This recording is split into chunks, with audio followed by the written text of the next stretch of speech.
Hey students, this is Professor Omelianchuk, and welcome to Philosophy 3260 Science and Values. This is section 2.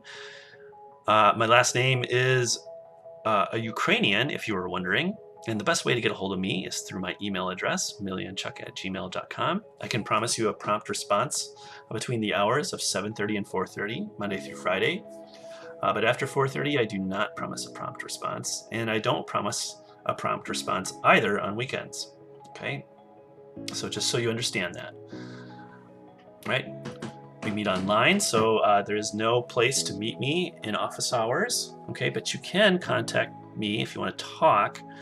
We can do that noon to 3, Monday through Thursday, or by appointment, okay? So you can set something up. And I'm available through Google Hangouts. You should be able to access that through your Gmail account that Clemson provided you with. Google has a help page to help you get set up with that if you're unfamiliar. We can also do Skype by my last name if you prefer to do that.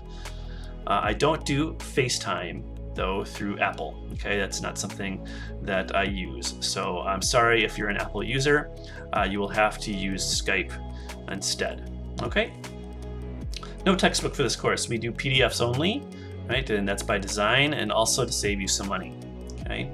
Course description, right? What we're doing in this course is deepening our understanding of how value-laden assumptions can influence how science is done, or how we reason, how technology is delivered to us, right? And we're going to be kind of looking at 5 different topics that really illustrate how this happens, right? We're going to look at immunization problems. You know, how is it that they are perceived? Okay, and how is it that we can maybe formulate policy in response to those perception problems? We're going to be looking at the definition of human death. We're going to look at health and disease concepts, the possibility of enhancing our children through genetic engineering, and the relationship between science and religion more broadly. So we're going to explore in this course whether science can be value-free in these areas and what the appropriate response should be if it cannot. And our goal is to develop an informed view of the practice of science and how ethical and broader worldview commitments, and here I have in mind things like, a natural way of living or a religious outlook on the world, shape how science is done and is received in our society. Right, just a word of warning too, that this course is designed for all majors that have to take a philosophy course that relates to their science major. It's not designed for one major in particular. I know I get a lot of biochemistry students, and because I think their major requires that you take this specific course, but this course is not designed for your major. Right, so if you had that expectation when you signed up, I'm sorry.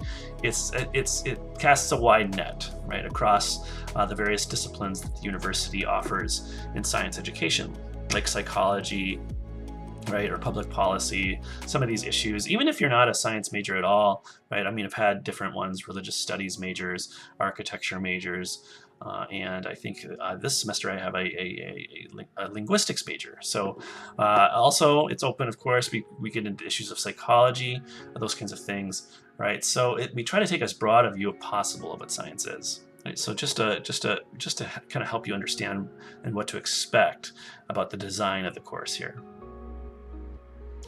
Course goals, all right, we want to achieve a couple things here, right? We want to identify and describe the ways that values can really affect the amount of scientific evidence that we need in order to accept or reject a hypothesis. It's going to be an interesting question. How do values determine that, okay?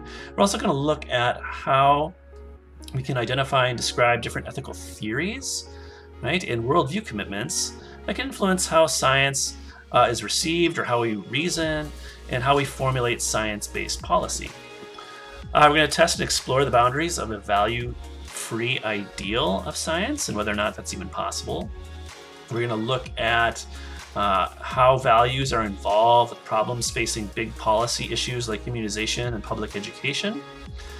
We've already talked about this a little bit, so don't worry about that. But one of the big things we want to do is learn how to support a personal opinion. And what I mean by personal opinion is not just how you feel, but one that is reasoned, okay, one that is worked through, right, and one that's considered, right, and basically what I want you to look at is, what influences in sciences are the most problematic. What's your view about that? Okay, you're going to be writing opinion pieces in this class. And we're going to be thinking about how to alleviate the problematic values of scientific that occur in scientific reasoning, and how we could answer objections to the opinion. All right, so those kind of are 4 things that I care about, right? And how are we going to do that? It's going to be answered by what we're going to be doing in the course requirements. Okay, so you have to write a term paper in this course. It's 40% of your grade. Okay, if you don't turn this in, you get a 0. And even if you do perfect scores on these, the best you can do in my class is a D, right? So this is really the heart of the course. That's really sad when students don't turn this in. Even if they've done all this work with these 2 things, you get basically an F.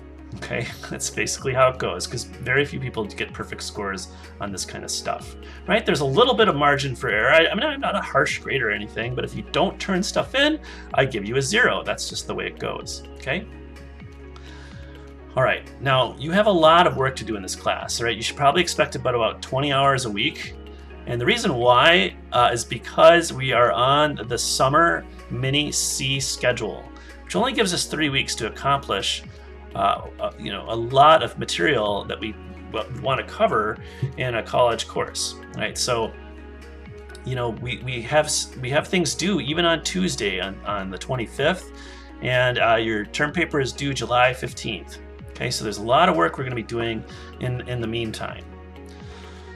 All right, now I originally designed this course for another online course that was 6 weeks long. Right, and so what you have to understand from my side of things is that the lecture notes that I've posted in Canvas, right, for like week 1, you see that week 1? I know it's kind of weird. This is just the way the table properties work. Right, what happens here is that you'll click on the first set of lecture notes, and you get, oh, week 1, that's great, okay, and then you'll close that out, and then you'll open up the next one.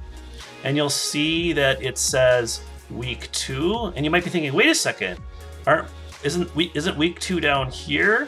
And the answer is actually no, right? The way this works is that this was originally designed for a 6-week course, so this is labeled week 1, week 2, week 3, week 4, right? Week 5, week 6. Okay, so basically and I say this in the syllabus here, so there's no confusion, okay? Right, is that you should consider week 1 and week 2 to be 2 parts of the first week of the course. All right, week 3 and week 4 for our second week, and then week 5 and week 6 for week 3. Okay, so that I want you to understand that there's no confusion. The other thing too is that you can follow the lecture notes and what I'm saying and a link to a playlist on YouTube where I go over each of the lecture notes, right? And you should. It's expected that you watch those because I do deliver a lot of content in those lectures that will be relevant to discussion questions, right? And the weekly reflections and responses. Right. Now, I understand that you'll be tempted to cut corners and not watch them. And I understand, look, if you want, but don't do that, okay? Don't do that. I understand if you want to kind of fast forward things, if I'm getting long-winded, or if you want to skip around, it's all great. But please visit those things. They will be helpful to you. Right? So that's what I do is I post 2 PDF lectures notes a week that you are expected to understand. And then you will be doing weekly reflection posts, and you're going to be doing 2 of them, right? You're going to be posting twice, and you're going to be writing a fair amount, about a 1.5 to 2 page of reflection posts. And what we're going to be doing is focusing on the content of the readings, the lecture notes, and then the video lectures. And each post is going to have a specific format for you to follow. And I have that all figured out in the Canvas discussion page. Just click on those links and you'll see what you'll be asked to do. They are graded on a 10-point scale. So I give 8 points per reflection and 1 point per response. All right, so that's just how they work, right? Basically I start taking points off if you just don't answer the question correctly, if you have a reading comprehension issue, or if you just don't make sense, like if you just contradict yourself, you say one thing in one paragraph and another thing in another paragraph.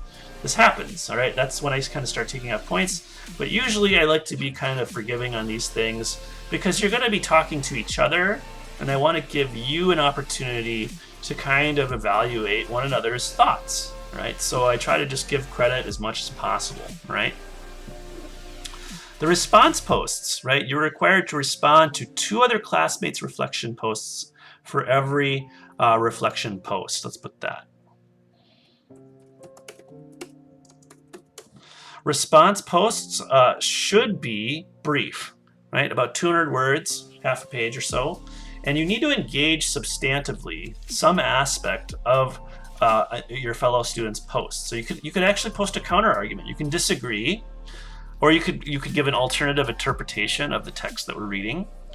You could support the argument that someone has, right? So you can agree, but then say, hey, this is how we can make your point stronger. Right? Don't just agree and say, hey, I really like what you say here. You're really smart. I think, let's talk or something like that outside of class. Like, don't do that kind of stuff, right? That's not substantive, right? And they're graded on pass-fail basis, right? You either just get the point per response or you don't. Now, please note that some of the topics are controversial and challenging. So what I expect is I would like respectful an articulated disagreement. That's okay. I expect that and I encourage that. But be aware that our online classroom is not to be treated like Twitter, Facebook, or any other form of social media. Reddit comes to mind, where disrespect, hostility, and flaming just run rampant. Okay, those websites are almost designed for that kind of performance, and it's rewarded. Not in this class. Okay, not in this class. So I expect you to maintain a welcoming and respectful atmosphere in which one can disagree without being disagreeable. And your response post may build on, raise questions about, criticize, point made in others' reflection post, but be sure to make your response substantive and respectful. Stay focused on the argument and never attack the person. Be mindful of your due dates. Right, short paper writing, okay? You can take a look at that. What's required in terms of formatting, right? Ideally, this flows out of your experience with the reflection and response posts, right? So it is designed to kind of get into that. And what I'm looking for in the paper is not a report on a topic, okay, but a reasoned opinion. So this is an opinion writing class, right? There is no reporting on facts and stuff like that. You're just gonna have to say what you think about something, give an opinion, and back it up with some reasons. Now you need to write about a topic that involves value judgments in science. Okay, there's more about this on this below, right? And I'm going to grade you on whether or not you identify an important topic that's relevant to this class, take a clear position on the issue, give good reasons in support of your position, reasonably respond to a key objection to your position, and then also evince some good writing habits, okay? And you can see what I expect there. So the goal here is to be brief in your presentation of the issue. I have a formatting requirement. I want you to use Chicago-style notes. You can follow the website that explains what that means. And I also have a rubric that you can consult to expect on how I grade. Right, term paper is just like the short paper, except it's 6 to 8 pages long. Short paper is 3 to 4. Okay, it's the same thing. Now you can write on what you wrote about on your short paper. I realize it's a compact class, and so you just might be best to just expand upon something you've already kind of researched. Or if you want to write about something completely new, you're welcome to do that too. Right, same 4 things I want you to do. Okay, and use the Chicago-style notes and consult my rubric. All right, so the big question, though, that is very important to me, and I want to go over this in some detail here, is that what are important topics that involve value, judgment, and science? Right? What are those? What are important topics that involve value, judgment, and science? Okay, and the answer to that is topics that clearly illustrate how values significantly shape the way science is done, or understood, or is used in society today. Okay, so good examples are found in the topics that we're going to be studying, right? There are some other ones that we don't cover, things like, the engineering of biological weapons, How do you research those? How is science even done in that kind of context? Right? Issues in clinical trials, right? How do you work with human subjects? Okay, or problematic models and algorithms. Right? That's something that's a topic today as well. Topics to avoid in your writing are those that involve purely moral or purely scientific questions, like whether or not euthanasia or withdrawing life support is okay, or whether vaccines are safe. All right, so here's my little soapbox sermon about this, is that every time I teach this class, I want students wanting to write about, hey, why it's okay to be able to kill yourself at the end of life when you're in a lot of pain. Okay, I will reject your paper if you write about that. I also get students wanting to write about, hey, vaccines are safe and vaccine denialists are dumb because they don't understand science. Okay, I will also reject your paper if you write about that. Okay, the reason why is that these issues end up being purely moral or purely scientific. Let me explain. With euthanasia, all right, it has to do with the wrongness of killing and the value of life. Right? These are not issues that science determines. Right? We don't do science to determine these things. Right? These are purely ethical issues, and we're wrestling with ethical theories and ethical beliefs. Okay. Same thing with whether or not vaccines are safe. Right? In fact, what we're going to do in this class is just assume that. Right? That's an assumption of this class. Right? So if you're a person who's a vaccine skeptic or something like that, come talk to me. Right? We can work something out. But that's not something I want anybody to be writing on. Okay? What I want is you to write about a topic where values and science are entangled with one another. Okay? This is actually pretty tough. Students struggle with this. Right? So, look, I'm not saying you can't write about euthanasia or vaccination. What you got to do is focus on how values influence scientific questions that come up in those topics, at least. Okay? At least. Right? So please ask me questions if you struggle with this, because if you write about this, if you write, hey, I think euthanasia should be legal, right? I'm just going to give you an automatic C. Okay, I'm going to give you 70, a score 70, and that's that. All right. I realize you might do a lot of work and put your heart and soul into it, but you'll just get a C because you're not interacting with the course goals that I've stipulated. Okay, you're not even trying to achieve what I'm trying to achieve in this course. Okay.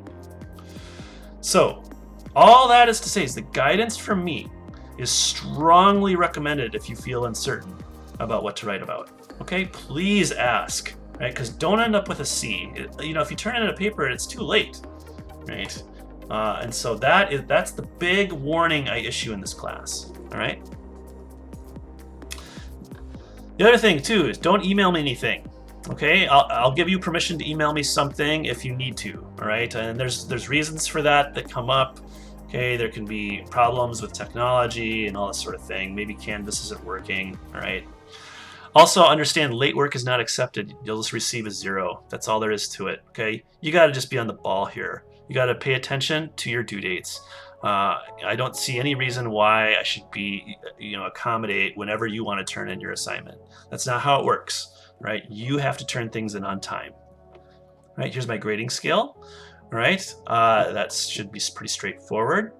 Now, obviously, I can accept stuff that's not on time if there's good reasons, right? I'm not a total Nazi about this, all right? If there's medical emergencies or family emergencies or, glitches, all that kind of stuff, right? I get it, okay? But if you're just being lazy or not paying attention, well, that's just too bad, okay? That's not how life works. You have to be on the ball. All right, student accommodations. I'm not entirely sure how that's going to work in this class, but you can always hit these people up if you need some extra help, and they can contact me and we can work something out. All right, academic integrity. I use a Turnitin software to check for plagiarism. If I detect any plagiarism, I'll just give you a 0 and possibly refer you to the Office of Academic Integrity, depending on how you respond to the charge of plagiarism, right? Title IX, if I see any evidence of sexual harassment or just any kind of discrimination that is demeaning to others, right? This policy is here for your understanding, for your benefit, and for your warning. All right, let's talk about the course calendar. All right.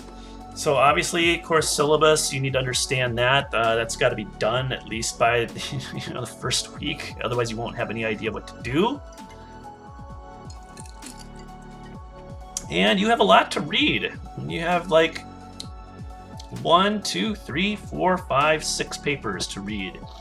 Okay, and basically those correspond with your due dates here. So these things, right, these are kind of the issues that we're going to be looking at in the 2 lectures, right, that have to do, and the readings kind of correspond number to number. So, 1 is corresponding to course introduction, is to syllabus, bioethical history and theories, is to Glannon, right? You just click on the links, you should be able to find them.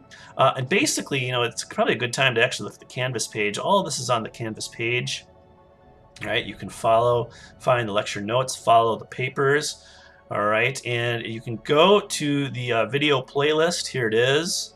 All right, you click on that link, it should bring you to YouTube, and here's all of the different lectures, right? So each one, right, there's a pair of lectures per unit, okay? So there's like 12 lectures here, I believe. That's 13.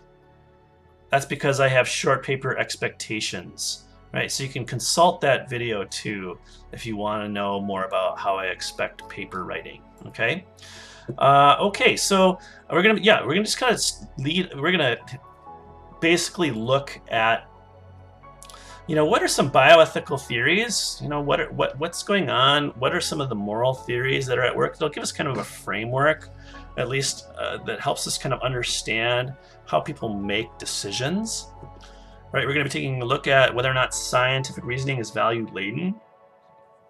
And we're going to look at a rather famous argument put forward by Rudner for why he thinks it is. It's always value-laden, he thinks. And then we're going to look at the defense of the value-free ideal by Hudson.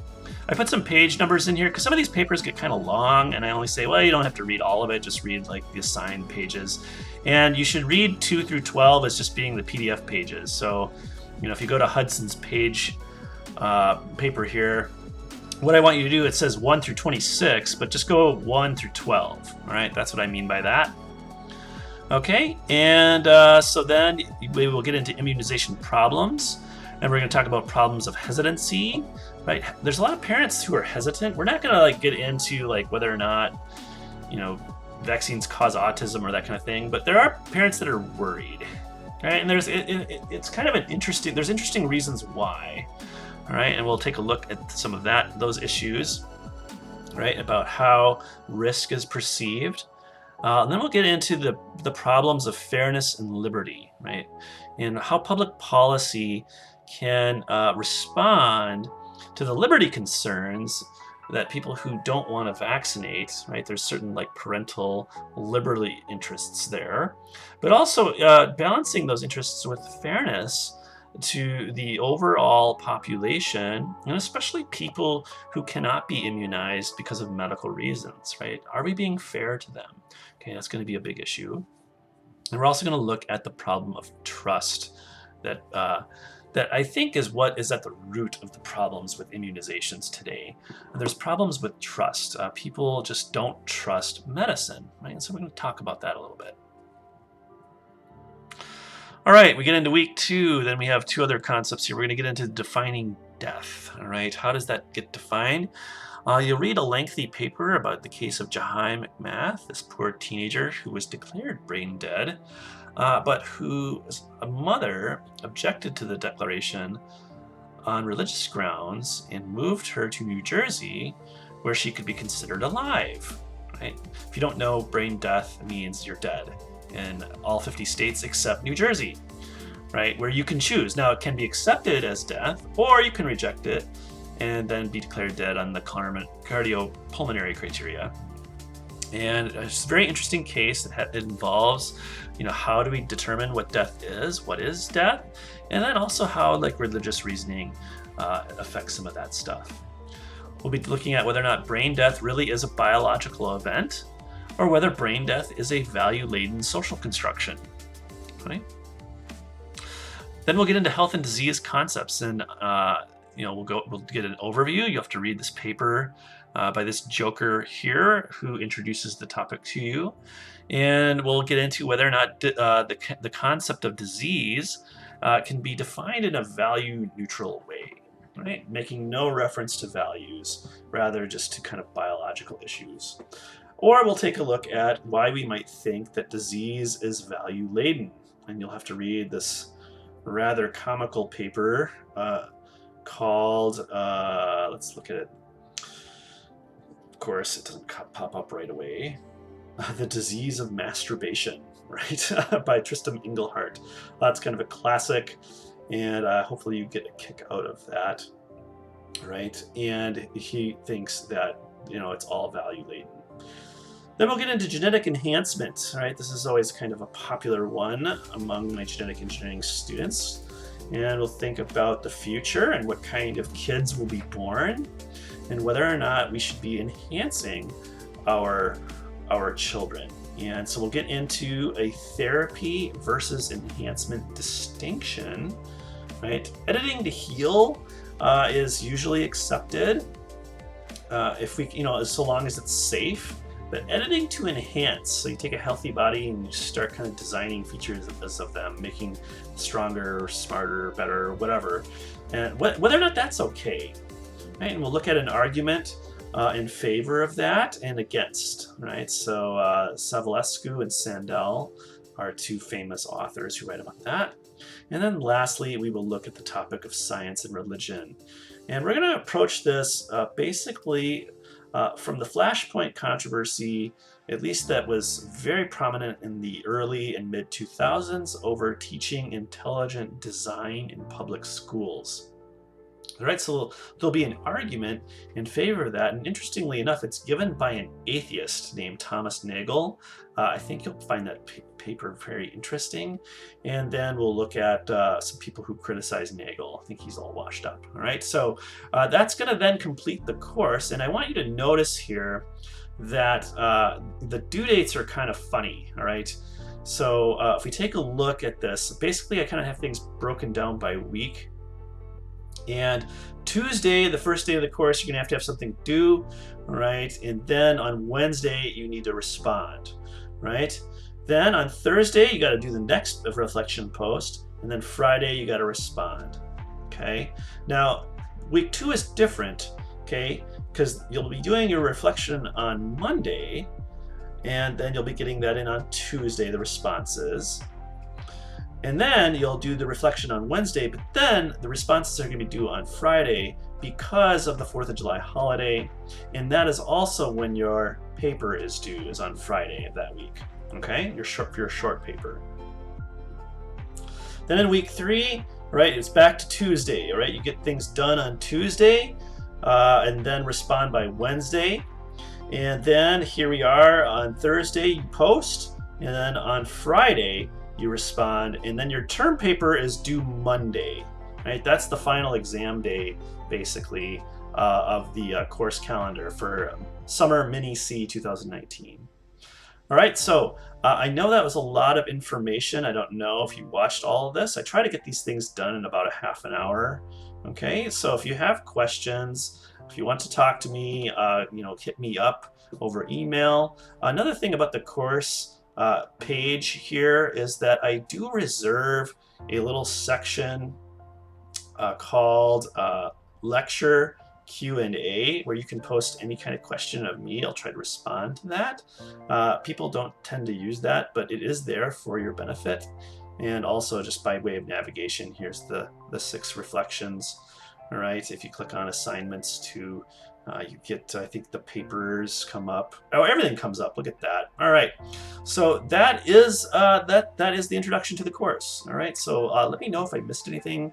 If you have any other questions, if you see any typos or problems with my dates, let me know, and I will talk to you later.